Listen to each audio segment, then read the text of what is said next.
Hello guys, this is Fred from Profile. I'm proud, extremely proud to have Neal Morse to talk to us on Profile again. How are you doing, sir? Oh, I'm doing very well. And you? You guys doing good? Oh yeah, absolutely. Where are you? Uh, I'm in Quebec City. Quebec City. Okay, of course. Yes. Yeah. Okay. Wonderful. Uh, so much happened since we last talked a few years ago. I'll try to be brief, but with the Neal Morse Band, you've released The Similitude of a Dream, as well as the follow-up, The Great Adventure.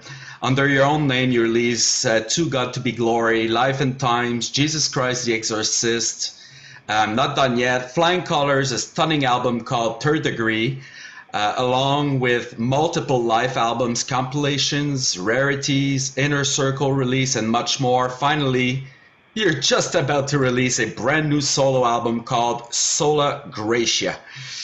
Wow, this is quite impressive.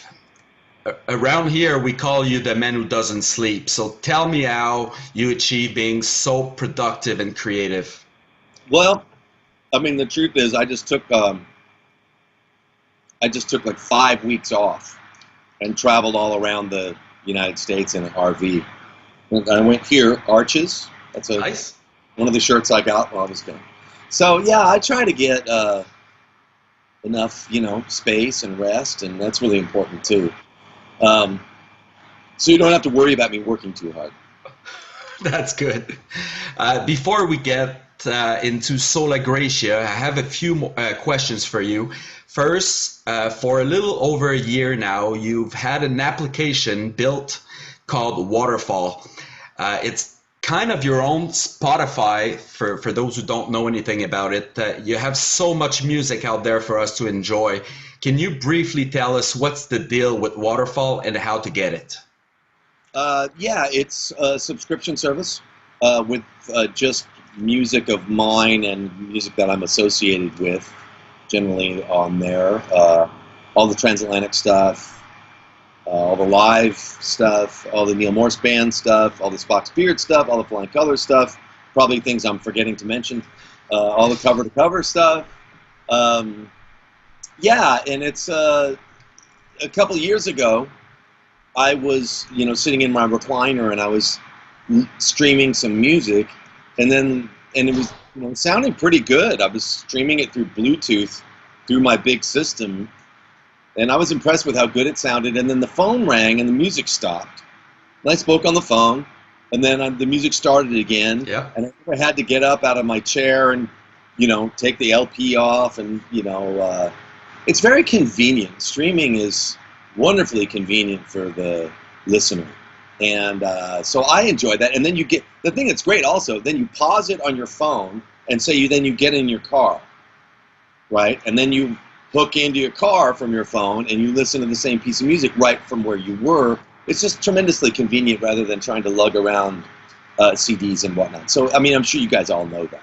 So I started to think about the possibility of having something that was streaming all of my stuff and extra things too, things that aren't available anywhere else. Like tomorrow, Sola Gratia is the way I'm pronouncing it. Oh, Gratia. Sorry about that. No, that's okay. I mean, I think that it can be pronounced in different ways in different languages, so it's okay. But yeah, I made an arrangement with Inside Out to let me put Sola Gratia on Waterfall 2 weeks before the release, and Wow. and just things like that. So it's going to drop tomorrow morning on Waterfall if you want to hear it. And how you get to be a subscriber is go to www.waterfallstreaming.com and sign up. And it's half price for Inner Circle members, I think, and I think it's $5.99 a month, something like that. That's quite cheap for your entire discography. Well, I mean, uh, with things like Spotify and Amazon Music and Apple Music and all that, when you can get all the music that's ever been recorded in the world practically, for $9.99 a month, it might seem like a lot, but if you're a fan of what I do, it's the only place that you can get all of that stuff. I personally don't think that, not to get into this topic, but I don't think that the big streaming companies. I don't think it's sustainable. Hmm. I don't think it's going to. I don't think it's going to bear out over time because artists just aren't going to be able to survive on it. Yeah. That's the bottom line. And so I think something will have to change. And so we're also working on a Waterfall for all thing, so any artist could have their own Oh, thing. Yeah, very nice. Are yeah, you happy with the response so far? yeah. It's great. It's Good. great. And you know, I love it personally.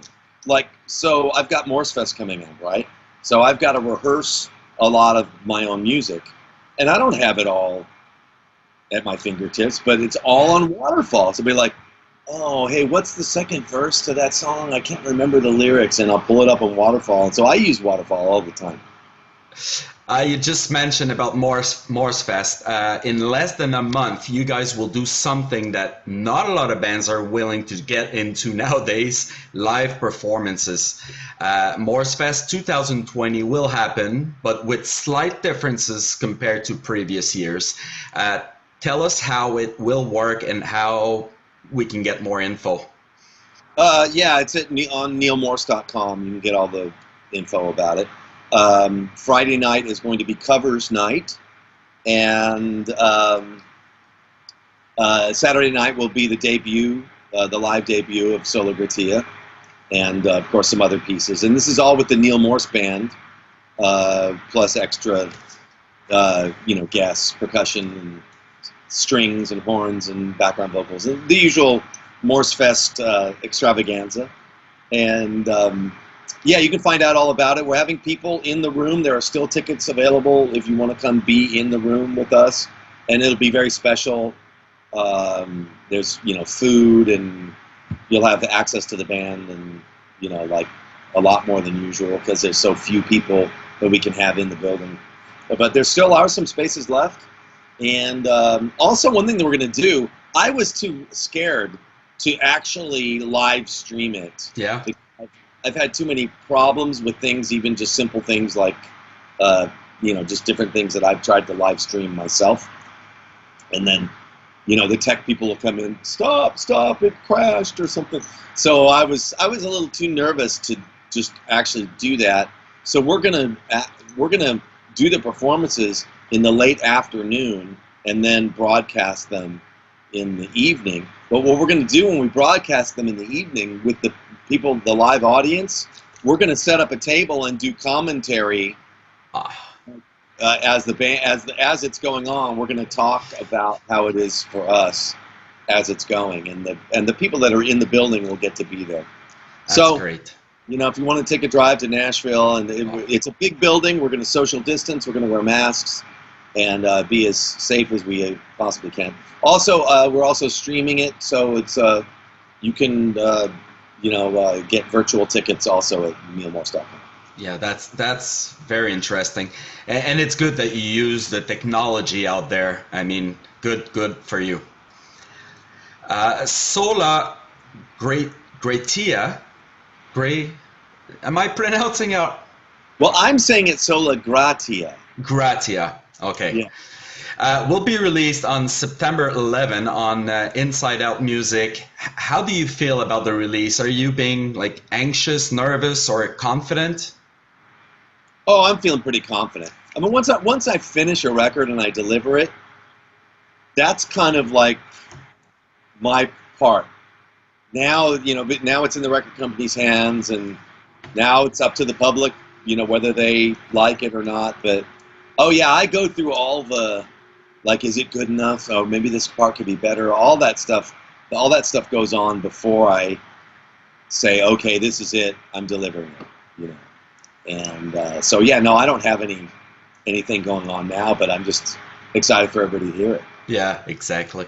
What we know about your album, the concept is based on the story of the Apostle Saint Paul. Can you explain a little bit more about the concept? Yeah, well, I started writing it I started getting the ideas in February, and then I really fleshed it out in March, um, and then tracked it in April, and then it was mixed in May. Basically, that's the rough timeline. Um, but yeah, I started with just thinking about Paul on the road to Damascus, ready to persecute the Christians. And that led into more and more of him as the religious zealot that's persecuting the Christians. So there's quite a bit of stuff about that. In fact, I thought that originally when I started writing it, I thought that perhaps, the road to Damascus experience where the Lord, envelops him in light and surprises him, and that whole life-changing event that happens, I thought that would have happened earlier when I first started writing it. But as I wrote it, and sometimes a piece takes on a life of its own, and so there's quite a bit of material about where he is as Saul, actually, before he's converted to Paul. And there's also quite a bit of stuff about a guy named Stephen, who is a disciple of Jesus. He's a Christian guy who gets stoned to death, and Paul is there. So there's a lot of stuff about that too. I gotta ask, any connection to the 2007 Sola Scriptura album? Well, that was kind of a funny thing that happened. In February, my wife and I were on vacation, and I was kicking around ideas about I was hearing a lot of music and laying it down on my phone, and I was trying to figure out where it was going and maybe what step I should take next. And I said something about doing a solo album, kind of like my older albums, like Testimony 1, ? That kind of thing. And she said, "Oh yeah, that'd be good to do a solo album." She said that from the other room, and I thought she said Sola. And I thought, oh. And at the same time, I was reading this book that talked about that there wasn't just Sola Scriptura, but there were 5 solas that were kind of the battle cry of the Reformers. And so, yeah, I thought, oh, that kind of light bulb went off. That'd be interesting to do a different solo. So that's how it started. So there could be more Sola in the near future. There could be. Oh, very nice. Very nice. Yeah. I guess, well, it's a good guess. I think this time around, the entire album was recorded virtually. How was the process of recording the album if you compare it to any other albums you've recorded in the past? I mean, due to COVID and all that. Right. Well, due to COVID, this was unlike any album I've ever made in the past. Yeah. We've never done this. I've never made an album with Mike and Randy or anyone, have I? I don't think I've made a whole album remotely. No. I don't think so. And I know a lot of people have worked that way. A lot of people, make albums remotely all the time. But it's my first time. And I was a little, I don't know. I wouldn't like to do it again if I only did it that way because that was what we had to do. It was either that or not make the album. And I was really starting to feel the momentum of it. And I wanted it to come out this year. And I really liked the idea of debuting it at Morsefest. So I was really I was really pushing to get it done. And it was a wonderful thing for me because for over 2 months, we were quarantined here. Yeah. I really didn't leave for a long time. But I have a home studio and the power never went off, right? So I had this wonderful project to work on and inspire me, and it was actually, a real silver lining kind of thing for the COVID season for me.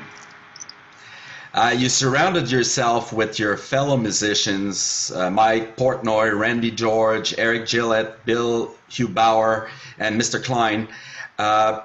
Well, I gotta ask, what's the main difference between a Neal Morse solo album and a Neal Morse band album? Well, there's 2 things. The composition, because when I write with the Neal Morse band or any other band, we write together primarily. I mean, there's certain, times we'll do a whole chunk of something that I wrote, or a whole chunk of something that Bill wrote, or a whole chunk of something that Eric wrote, or, it does happen. But most of the time, we wind up changing things a bit. And so the composition is different, certainly than it would have been. And the vocals are quite different. Because in the Neal Morse Band, we share a lot of the vocals. We write for our voices. So the whole thing changes depending on what voice you're writing for, really. And, I just naturally gravitate towards a lot of, like, 3-part harmony, strong choruses with the Neal Morse Band, like, welcome to the world, those kinds of things, because we've got these, 3 voices to work with that are pretty exciting. But when I'm doing a solo album, I know, well, it's not going to be that. I need to write things that feel good for me to sing. And it just felt like the right time to do that. We know how much you enjoy being on the road, meeting with fans. You're a very generous person. Due to COVID, everything kind of went on pause. But tell us, how's Neal's life since last March? Well, I mean, I tested negative like 4 times, but I got sick twice. Oh? Yes. In March, I got sick pretty rough, like respiratory thing, like for 2 or 3 weeks. It's so much so I was so excited about this album, but I could still only come in for a while, some days there. I could only make it in here for an hour or 2, and I'd be like, oh, I gotta go rest. And then in July, for a little bit, I had shakes and dizziness and fever, and so that was weird. Well, it was especially weird to test negative, numerous times. So I finally tested positive in July for strep throat, and so they gave me a Z-Pack or whatever they call it, and it was gone like that. And then we went on this RV trip, so I took 5 weeks off. I basically delivered all my stuff for Sola Gratia, everything that's coming out, Flying Colors Live, cover to cover, the new Transatlantic. I delivered it all before I left in July, so I could just chill out and start writing some new music. That's great. Do you think, personally, it's a good time to release an album? I mean, a few bands decided to hold on to releasing new projects while others went full speed ahead. Well, that totally depends on who you are. I think it depends a bit on how much you thrive or need the live performance aspect. I'm always a music first guy. So if I, live performance I enjoy it, and I think it's important, and I love the, one on 500 contact or whatever. But for me, it's about creating. That's the most important aspect of it. So if I could, I'd release even more music than I do. It seems like people can't handle it. It's too much. It's too much. I can't take it. But I've got a back catalog now of singer-songwriter songs, for example, that I could I could probably make a double album of songs right now, but it's just it's just too much. So I got to chill out and wait. It's hard on the wallet. Right. Yeah, people are like, my God, what are you trying to do? As you probably know, we at Profile, we like to end the interviews with a few more questions that only require 1 or 2 word answers. Okay. Are you up for this? Sure. 1 word to describe Sola Gratia. Fast. Growing up, who was your favorite singer? Wow. Paul McCartney. Oh, good choice. You're alone on an island and you can only have one instrument. What would it be? Grand piano. Oh, yeah. That's a pretty big instrument. Yeah. Again, on that same beach, you can only have one record to listen to. Oh, that's insane. I know. Only one record to listen to. Close to the edge. Oh, I expected some Beatles, but I'm wrong. Yourself, are you more into digital music, CDs, or vinyl? Vinyl. Vinyl. Are you a collector, sir? Not so much, No? but I like, if I'm going to go put something on, I put on vinyl. Okay. A hard question. Within your entire discography, for whatever reason, is there a song that makes you particularly proud of being the creator?